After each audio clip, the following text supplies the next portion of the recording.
Good morning student.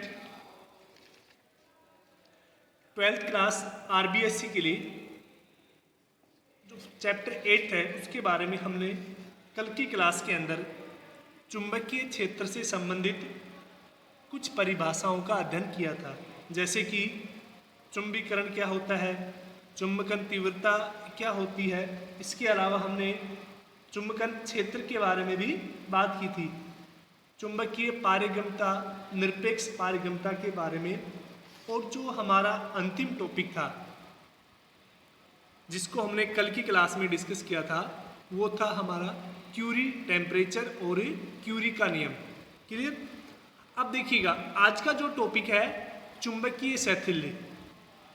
Exam की दृष्टि से देखें तो ये वाला जो टॉपिक है काफ़ी इम्पोर्टेंट है, क्योंकि एग्जाम में इस वाले टॉपिक्स को काफ़ी बार रिपीट किया गया है और ये इस चैप्टर का लास्ट टॉपिक है। इसके बाद आपका ये चैप्टर फिनिश हो जाएगा। तो देखिएगा हम सबसे पहले हम बात करते हैं चुंबकीय शैथिल्य। ठीक है, चुंबकीय शैथिल्य एक्चुअल में क्या होता है कि किसी चुंबकीय पदार्थ के लिए, किसी चुंबकीय पदार्थ के लिए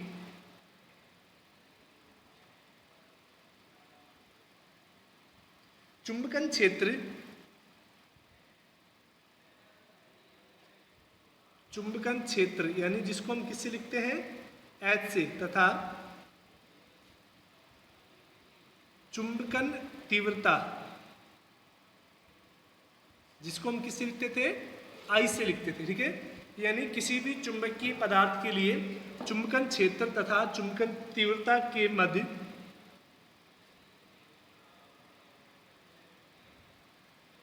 खींचा गया अभिलाक्षणिक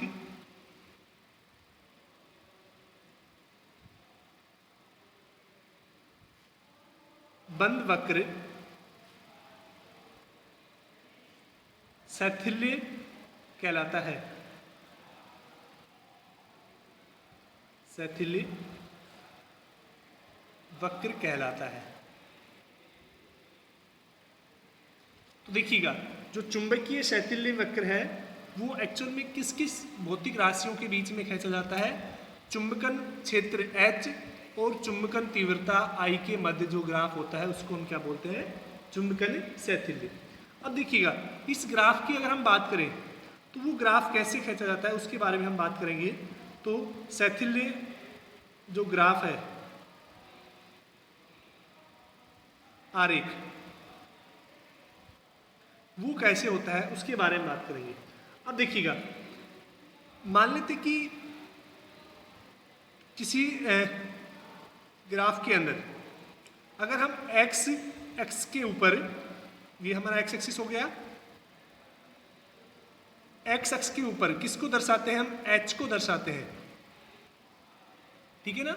और जो वाई एक्सिस है उसके ऊपर अगर हम आई को दर्शाते हैं, ठीक है, यहां पर क्या हो गया, ये एच की वैल्यू होगी नेगेटिव में, एक्स डैश हो गया इधर भी, और इधर क्या हो गया जो वाई डैश है वहां पर किसकी वैल्यू होगी, आई की वैल्यू होगी। क्लियर। यानी जो शैथिल्य आरेख है उसके अंदर हम एक्स एक्सिस के ऊपर क्या लेंगे, एच को लेंगे यानी चुंबकन क्षेत्र को लेंगे, और जो वाई एक्सिस है उसके ऊपर हम किसको लेंगे, चुंबकन तीव्रता को। अब देखिए बच्चों क्या होता है, पहले मैं इसको ग्राफ से समझाता हूं आपको कि अब किसी भी चुंबकीय पदार्थ के लिए, किसी भी चुंबकीय पदार्थ के लिए अगर हम H और I के बीच में ग्राफ खींचते हैं, ठीक है, अब H और I के बीच में ग्राफ खींचेंगे, इसका मीन्स क्या हो गया कि हम उस पदार्थ के लिए चुंबकन क्षेत्र का मान जैसे जैसे बढ़ाते हैं, जैसे जैसे हम चुंबकन क्षेत्र का मान बढ़ाते हैं तो हम देखते हैं कि I का मान भी क्या होता है, बढ़ता जाता है, और एक बिंदु आने पर I का मान क्या हो जाता है, फिक्स हो जाता है, और मान लेते हैं ये बिंदु क्या है, A है। ठीक है, यानी H और I के बीच में जैसे हम ग्राफ खींचते हैं तो जैसे जैसे हम चुंबकन क्षेत्र का मान बढ़ाते हैं तो I का मान भी क्या होता है, बढ़ जाता है। ठीक है ना, और वो बिंदु A पर जाकर क्या हो जाता है, स्टेबल हो जाता है। यानी अब H का मान आप बढ़ाएंगे तो I का मान नहीं बढ़ेगा। इस स्थिति को हम क्या बोलते हैं, चुंबकन संतृप्ति बोलते हैं। ठीक है, चुंबकीय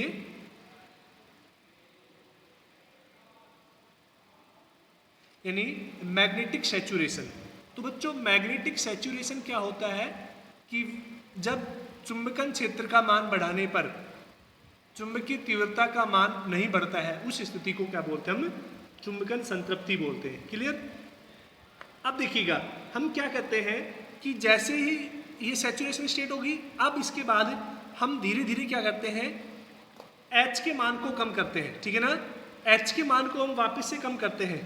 जैसे हम H के मान को कम करते आते हैं तो हम देखते हैं कि I का मान भी कम होता जाता है। ठीक है, जैसे जैसे H का मान कम करेंगे I का मान भी क्या होगा, कम हो जाएगा।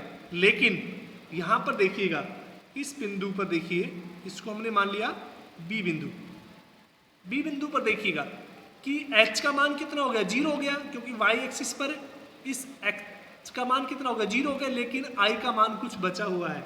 ठीक है, यानी जैसे जैसे हम चुंबकन क्षेत्र की वैल्यू को कम करते हैं, ठीक है ना, जैसे जैसे हम चुंबकन क्षेत्र की वैल्यू को कम करते हैं तो उसके अंदर क्या होता है कि I का मान भी घटता है, लेकिन जब H का मान शून्य हो जाता है उस केस में I का मान शून्य नहीं होता है। ठीक है, यानी उसके अंदर क्या हो गया, कुछ चुंबकीय तीव्रता शेष रह गई। अब देखिएगा हमें H का मान को कम करना है तो हम क्या करते हैं, H की दिशा को विपरीत कर देते हैं। यानी अब हम धीरे धीरे क्या करेंगे, H को और कम करते लेके आएंगे। तो जैसे जैसे हम H को कम करते हैं, यहाँ पर H कम, H कुछ यहाँ पर पॉजिटिव हो गया, ठीक है ना, नेगेटिव में हो गया, तो हम देखते हैं कि अब I का मान क्या हो गया, शून्य हो गया। ठीक है ना, तो अब तो इस बिंदु को तो हम क्या बोलते हैं, चुंबकीय संतृप्ति। ठीक है ना, चुंबकीय संतृप्ति। ठीक है ना, ये बिंदु भी कहलाता है, और ये वाला क्या कहलाता है, निग्रह क्षेत्र। ठीक है ना, इस बिंदु C को हम क्या बोलेंगे, निग्रह क्षेत्र। अब देखिए H का मान को जैसे जैसे हम बढ़ाते हैं तो हम देखते हैं कि I का मान भी क्या होता है, बढ़ता जाता है। ठीक है, और एक बिंदु आने पर I का मान क्या हो जाता है, फिर वापस से संतृप्त अवस्था में आ जाता है। ठीक है, तो ये मान लेते हैं कि ये बिंदु क्या हो गया, D हो गया। अब देखिए अगर H का मान बढ़ाएंगे आप इस तरह से, लेकिन I का मान नहीं बढ़ेगा, तो ये भी वापस से क्या हो गया, चुंबकीय संतृप्ति। अब वापस से इसको बढ़ाइए, H के मान को कम करेंगे, जैसे जैसे हम कम करेंगे तो हमारे पास कैसा ग्राफ बनेगा, फिर ये ग्राफ बन जाएगा।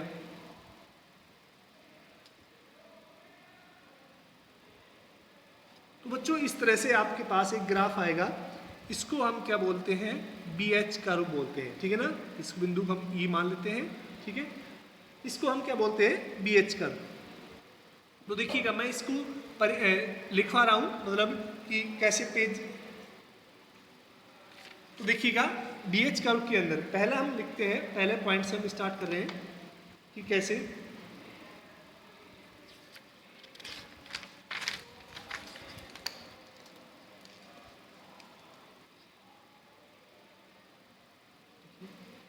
जब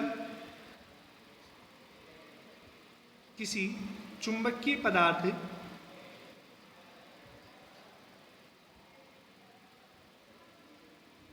को चुंबकित करने के लिए, जब किसी चुंबकीय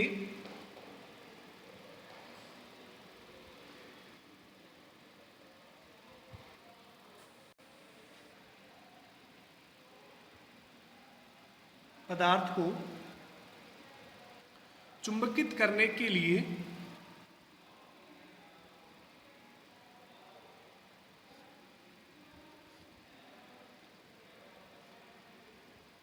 उसके चारों ओर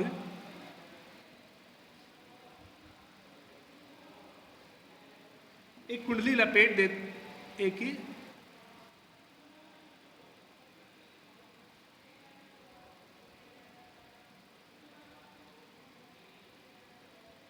उसमें विद्युत धारा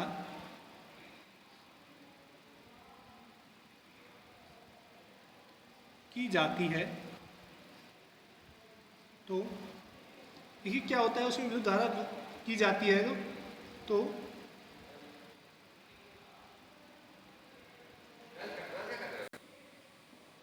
धारा के मान में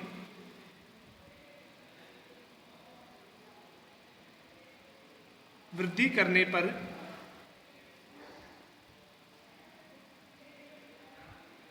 चुंबकन क्षेत्र यानी H के मान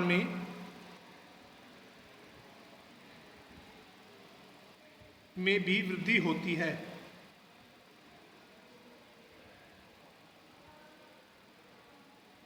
ठीक है ना, कि जब I का मान बढ़ाएंगे, विद्युत धारा का मान बढ़ाएंगे, तो H के मान में भी क्या होती है, वृद्धि होती है। ठीक है, अतः I तथा H के मध्य खींचा गया ग्राफ, यानी ग्राफ को हम क्या बोलते हैं, आरेख। ठीक है ना, खींचा गया आरेख OA द्वारा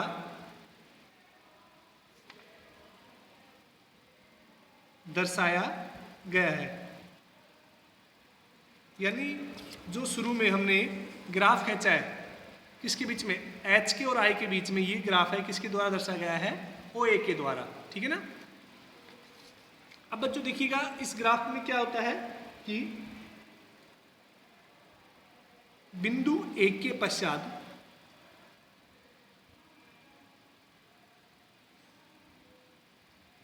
H के मान में वृद्धि करने पर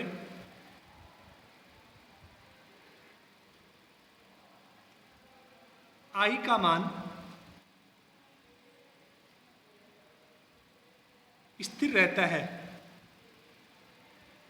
यानी H के मान को हम बढ़ाएंगे तो I का मान क्या होता है, स्थिर हो जाता है। ठीक है ना, इस अवस्था को हम क्या बोलते हैं, इस अवस्था को चुंबकीय संतृप्ति बोलते हैं।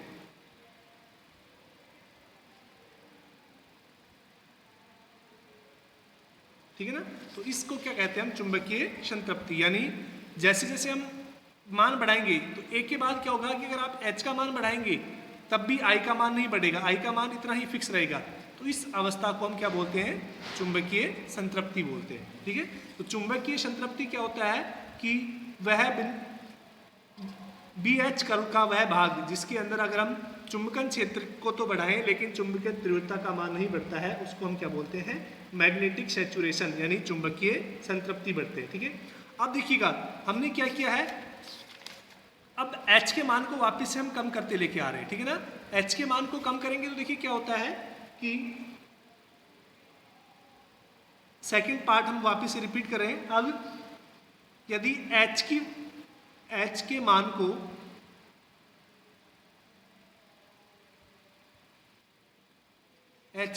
को कम किया जाता है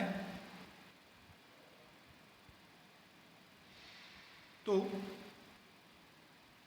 यह देखा गया कि एक बिंदु पर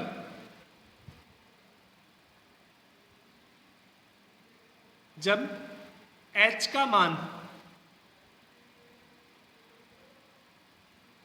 0 हो जाता है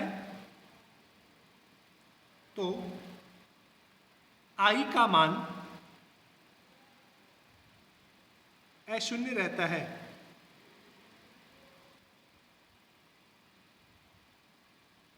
यानी वो बिंदु अगर हम H का मान को कम करते लेके आते हैं तो देखिएगा क्या होता है कि H के मान को कम करके लेके आ रहे हैं हम। ठीक है ना, इस तरह से।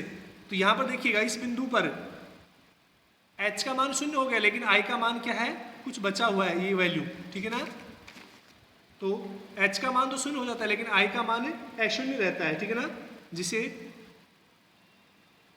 AB लाइन द्वारा दर्शाया गया है। ठीक है ना,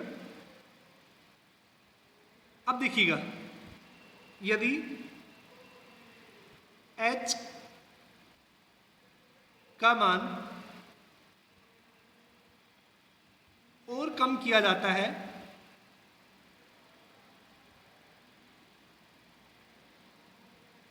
तो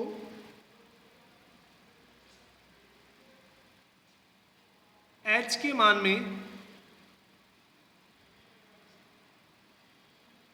ऋणात्मक वृद्धि करने पर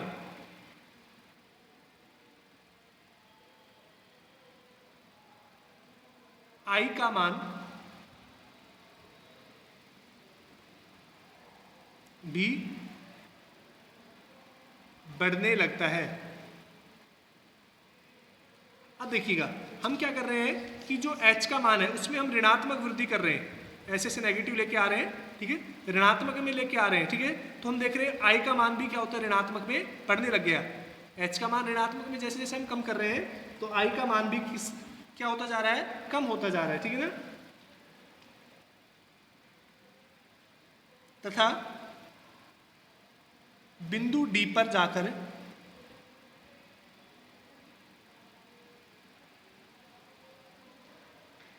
संतृप्त अवस्था में हो जाता है। तो बिंदु डी पर जाके वापस से कैसा हो जाता है, वो संतृप्त अवस्था में हो जाता है, ठीक है।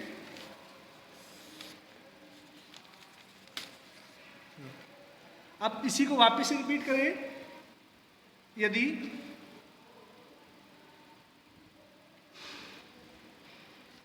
h के मान को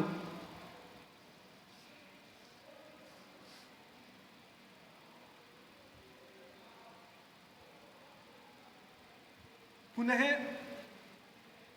शून्य किया जाता है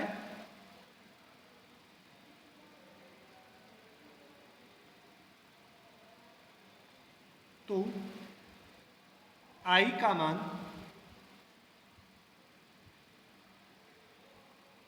अशून्य रहता है। यानी अगर हम इसको वापस से h को शून्य करेंगे यहाँ पर, तो वापस से I का मान अशून्य रहता है, ये वाला, ठीक है, ठीक है ना। तो यानी अतः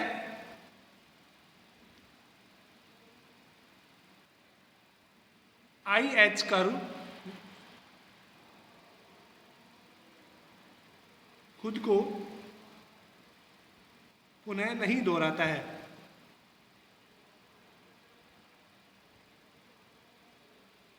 यानी ये जो IH कर्व है, ठीक है ना, ये क्या होता है, पुनः नहीं दोहराता है, ठीक है ना। अब देखिएगा, इसका मीन्स क्या हो गया कि जैसे जैसे हम h और I की वैल्यू को हम चेंज करते हैं तो क्या होता है कि जब h शून्य होता है तो उस टाइम I शून्य नहीं होता, और जब हम I को शून्य करते हैं तो उस टाइम h का मान शून्य नहीं रहता, ठीक है। तो इसके आधार पर हम एक दो जो कीवर्ड है उनके बारे में हम बात करेंगे। तो देखिएगा, पहला हम बात करते हैं कि धारणशीलता।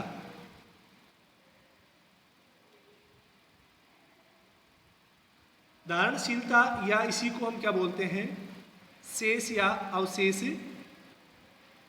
चुंबकत्व।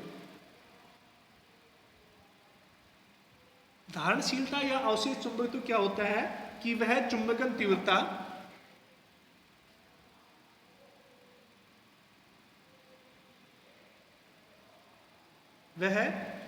तीव्रता जो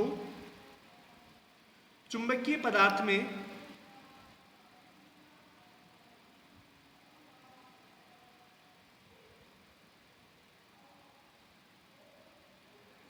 चुंबकन क्षेत्र यानी H, चुंबकन क्षेत्र को हटाने पर भी शेष रहती है।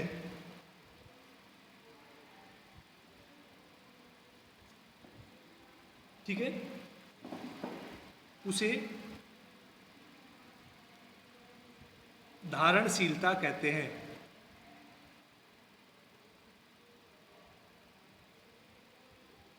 ठीक है, सेकंड अगर हम बात करें निग्राहिता।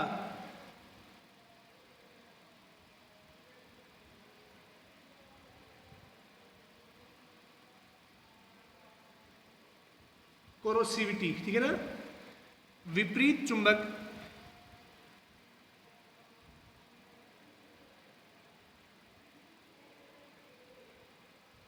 विपरीत दिशा में चुंबकन क्षेत्र H का वह मान जो चुंबकीय पदार्थ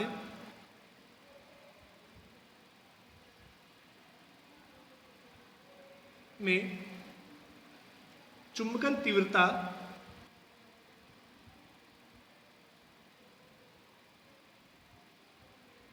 को शून्य कर देता है। इन चुंबकन तीव्रता को चुंब किससे लिखते हैं? आई से, ठीक है ना। चुंबकन तीव्रता को शून्य कर देता है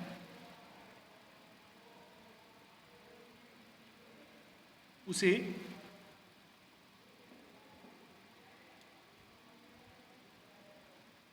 पदार्थ की निग्राहिता कहते हैं।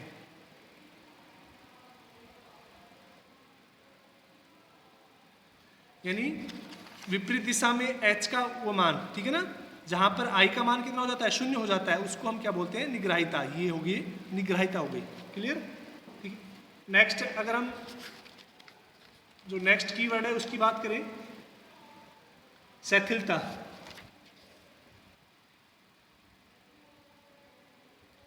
या फिर चुंबकीय संतृप्ति की बात कर लेते हैं पहले।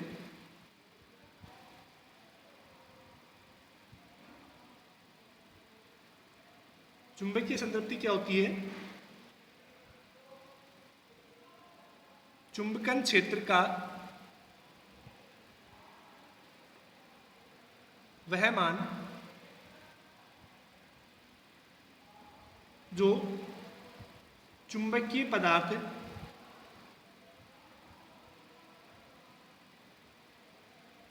में चुंबकन तीव्रता I को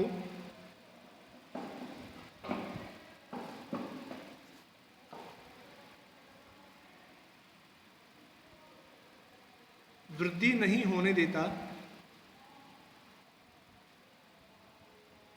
उसे चुंबकीय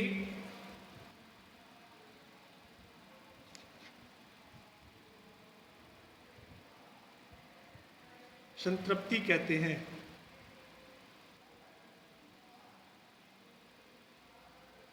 यानी H का मान जैसे जैसे हम बढ़ाएंगे तो एक बिंदु ऐसा आता है जहां पर H का मान तो बढ़ता रहेगा लगातार, लेकिन I के मान में वृद्धि नहीं होती है, ठीक है ना।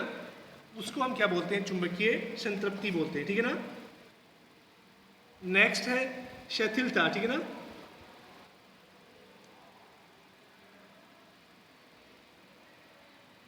बच्चों, शिथिलता क्या होती है कि पदार्थ की चुंबकन क्षेत्र, यानी चुंबकन क्षेत्र को हम किससे लिखते हैं? H से। चुंबकन क्षेत्र से पीछे रहने की प्रक्रिया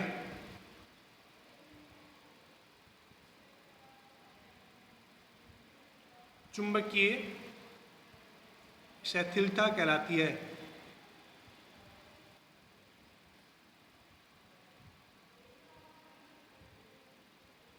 ठीक है। नेक्स्ट हम बात करें शिथिल्य ह्रास।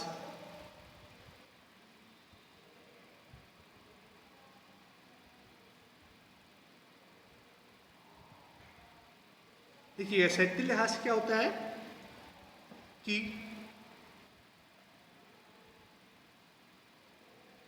IH वक्र में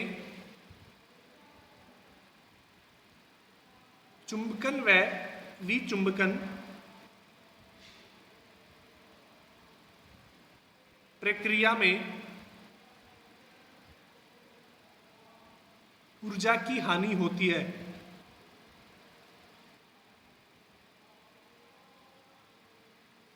अतः इसे शिथिल्य ह्रास कहते हैं।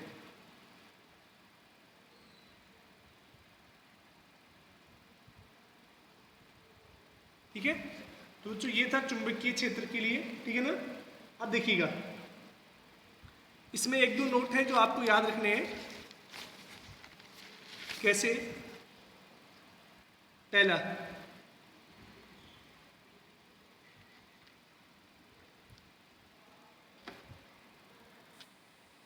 कि इस्पात यानी स्टील वगैरह हो गया, इस पाथ के लिए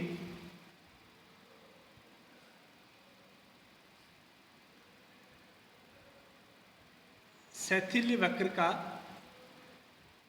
क्षेत्रफल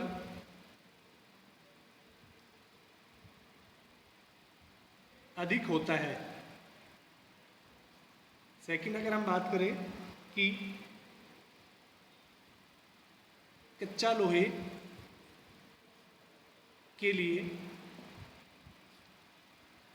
शैथिल्य वक्र का मान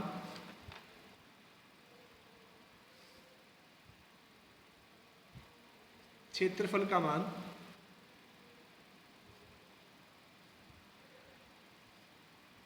कम होता है। तो देखिए बच्चों, ये आपका चैप्टर 8 था, ठीक है। अगर इसमें किसी टॉपिक में दिक्कत है तो आप पूछ सकते हैं, अदरवाइज मैं आपको इसके सॉल्यूशन प्रोवाइड करा दूंगा। आपको क्वेश्चन आंसर करने हैं। आज के लिए इतना ही। Thank you. नेक्स्ट हम 9th चैप्टर स्टार्ट करेंगे।